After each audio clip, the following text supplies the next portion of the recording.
A very good morning to all the members of the Stock Talk groups.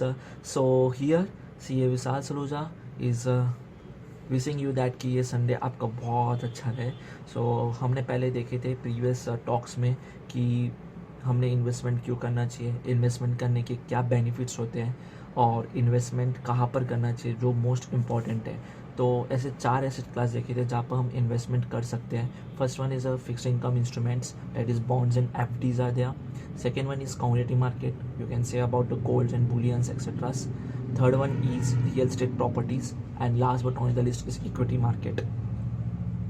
So equity market की तरफ हम root करेंगे. क्यों equity market की तरफ रूट करेंगे? Because it is a most attractive investments जो आज के प्रेजेंट सिचुएशंस में जो बियर्स आज के प्रेजेंट सिचुएशन में जो इंपॉर्टेंट रखता है. वाई? बिकॉज यहाँ पर रिटर्न जो एक हाई लेवल पे है एंड रिस्क भी हाई लेवल पे है. So we have to understand its basics first. So let's go through that equity market. जब हम इक्विटी मार्केट के बारे में बात करते हैं तो मुझे एक ही बात याद आती है, equity market is just a stock market की वैल्यू आती है, स्टॉक मार्केट की बात याद आती है. अब stock market is nothing but is just like a supermarket is there. अब सुपर मार्केट पे आपने देखा होगा कि जब आपको एक से ज़्यादा आइटम्स को परचेस करना है अलग अलग टाइप के, तो आप सुपर मार्केट जाते हो and you have by that products. Okay, तो वहाँ पर डिफरेंट टाइप्स के प्रोडक्ट, डिफरेंट टाइप्स के ब्रांड्स के प्रोडक्ट्स आपको मिलते हैं. Just like that, just similarly like the super market एक स्टॉक मार्केट होता है जहाँ पर बहुत सारे कंपनीज के स्टॉक्स अवेलेबल रहते हैं and we can buy and sell that दो स्टॉक्स. अब मैं ऐसा बोलूँगा कि सुपर मार्केट एक फिजिकली दिखता है पर लेकिन स्टॉक मार्केट फिजिकली नहीं दिखता because it's an electronic platforms, E platforms है. जो ई प्लेटफॉर्म मतलब इलेक्ट्रॉनिक के ओवर द इंटरनेट इसकी काम होता है. So it's like just like that. Super market तो है स्टॉक्स का but it's not in physically available, physically visible नहीं है but it is visible on E network.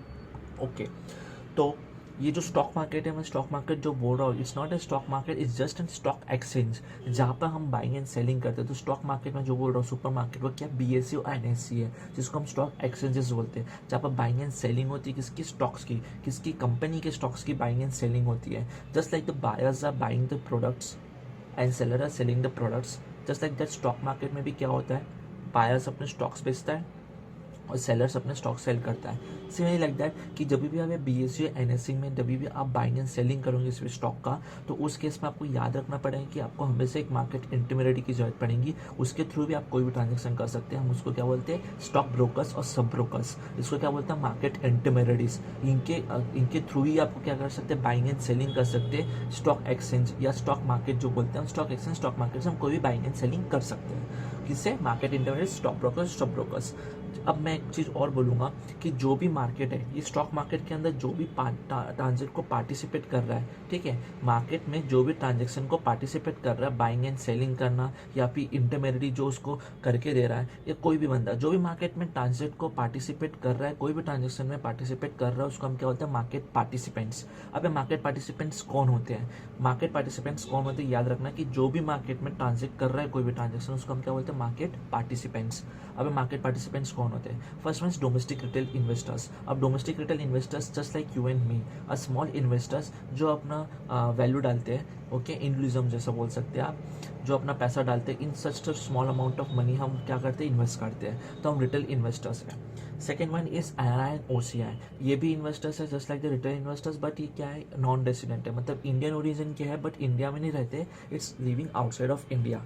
Okay, now third में आता है हमारा domestic institutions. Domestic institution just like that LIC हो गया और लार्ज कॉर्पोरेट एंटिटीज आ गए जहाँ पर वो बल्क अमाउंट अपना क्या करते हैं, इन्वेस्ट करते हैं. ये large corporate entities is going to invest in the stock market, इसको हम क्या बोलते हैं, domestic institutions. Then domestic AMC, asset management companies आ गया. अब एसेट मैनेजमेंट कंपनीज क्या हो गई, म्यूचुअल फंड्स हो गई. हम इसके बारे में आगे पढ़ेंगे कि क्या होती है म्यूचुअल फंड्स. म्यूचुअल फंड्स जो इन्वेस्ट करता है स्टॉक मार्केट में is just like that. Then last but not in the list is foreign institution investors. अब foreign institution investors are anyone that is a foreign corporate entities बोल सकते हैं, foreign AMCs बोल सकते हैं, और फॉरेन के लार्ज कॉर्पोरेट एंटिटीज बोल सकते हैं, फॉरेन इन्वेस्टर्स हो सकते हैं, एनी टाइप ऑफ इन्वेस्टर्स जो फॉरेन से रिलेटेड हो, और फॉरेन इंस्टीट्यूशन इन्वेस्टर्स. तो 5 मार्केट पार्टिसिपेंट्स हैं जो मार्केट में ट्रांजेक्ट करते हैं, उनको हम क्या बोलते हैं, market participants.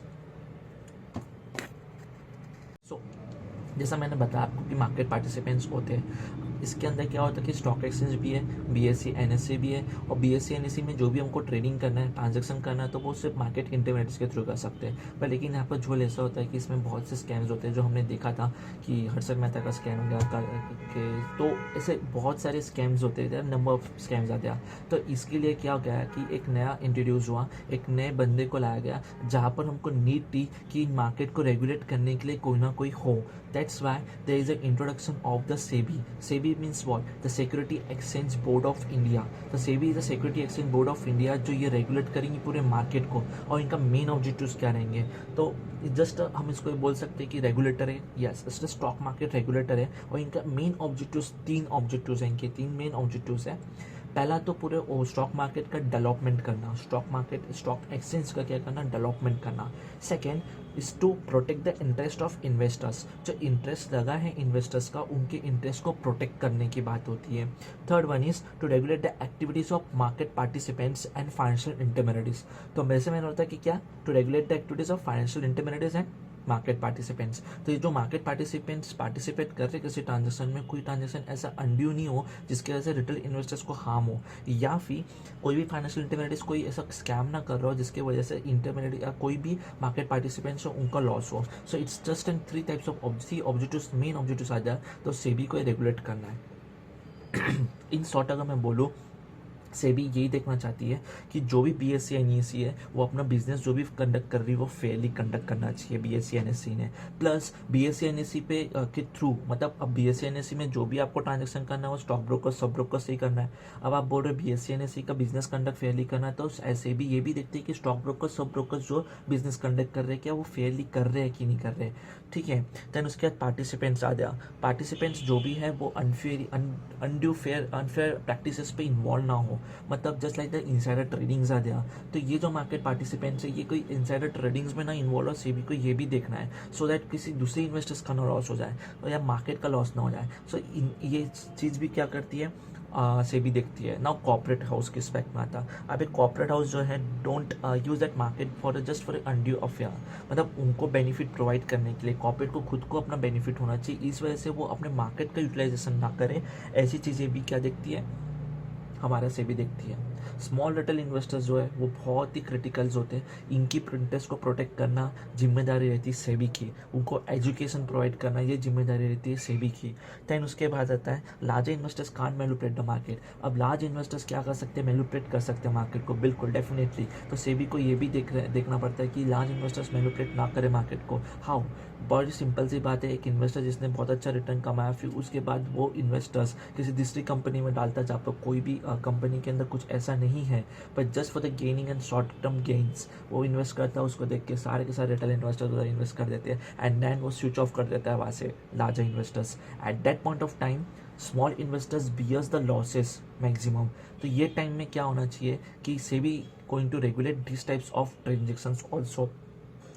And but last but not in the list कि पूरा ओवरऑल डेवलपमेंट होना चाहिए पूरे मार्केट का, क्योंकि सारी चीज़ अगर परफेक्टली मेंटेन रही तो पूरे मार्केट का डेवलपमेंट जरूर होगा।